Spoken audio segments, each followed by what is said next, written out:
পরাজিত শক্তি অর্থের বিনিময়ে পরিকল্পিতভাবে দেশের বিরুদ্ধে গুজব ছড়াচ্ছে বলে অভিযোগ করেছেন বিএনপির সিনিয়র যুগ্ম মহাসচিব রুহুল কবির রিজভী। দুপুরে রাজধানী নয়াপল্টনে দলের কেন্দ্রীয় কার্যালয়ে এক সংবাদ সম্মেলনে এমন অভিযোগ করেন তিনি। একই সাথে ষড়যন্ত্রকারীদের মোকাবেলায় অন্তর্বর্তী সরকারকে সতর্ক থাকার পরামর্শ দিয়েছেন রিজভী। এ সময় স্বাধীনতা দিবস উপলক্ষে 2 দিনের দলীয় কর্মসূচির ঘোষণা করেন তিনি। মনিরুজ্জামান জানাচ্ছেন বিস্তারিত। সমসাময়িক বিষয় ও মহান স্বাধীনতা দিবস উপলক্ষে দলীয় কর্মসূচি জানাতে সোমবার দুপুরে নয়াপল্টনের কার্যালয়ে সংবাদ সম্মেলন করেন বিএনপির সিনিয়র যুগ্ম মহাসচিব রুহুল কবির রিজভী। যে খরস্রোতী মুক্তিযুদ্ধ, তিনি বলেন 1971 সালে জিয়াউর রহমান জাহাজের ক্যাপ্টেনের মতো স্বাধীনতার ঘোষণা দিয়ে দিশাহীন জাতির মুক্তিযুদ্ধের হাল ধরেন।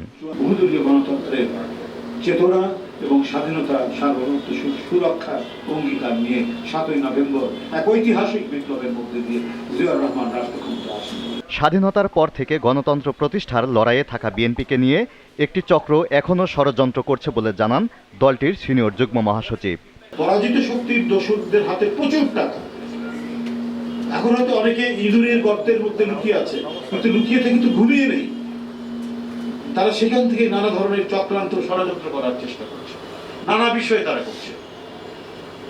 প্রধান উপদেষ্টা কোথায় যাবেন এইটা নিয়ে নানা ধরনের গুজব তৈরি করছে, যেগুলো সম্পূর্ণ চক্রান্ত।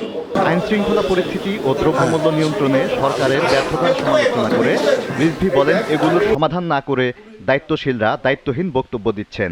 যারা মানুষের নিরাপত্তা বিধান করবে, কিন্তু তা না করে তাদের মনের মধ্যে যে আদর্শ বা যদি গত সরকারের প্রতি আনুগত্য থেকে থাকে, সেই আনুগত্যের বশবর্তী হয়ে তারা যদি কাজ করেন, তাহলেই তো আমরা যেটা বারবার বলে আসছি, দোসররা তারা কিন্তু বসে।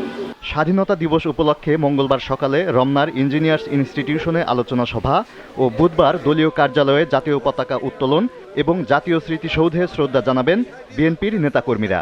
সর্বস্তরের নেতাকর্মীকে কর্মসূচি সফল করার জন্য অনুরোধ করা হলো। Moniruzzaman, GTV news, Dhaka.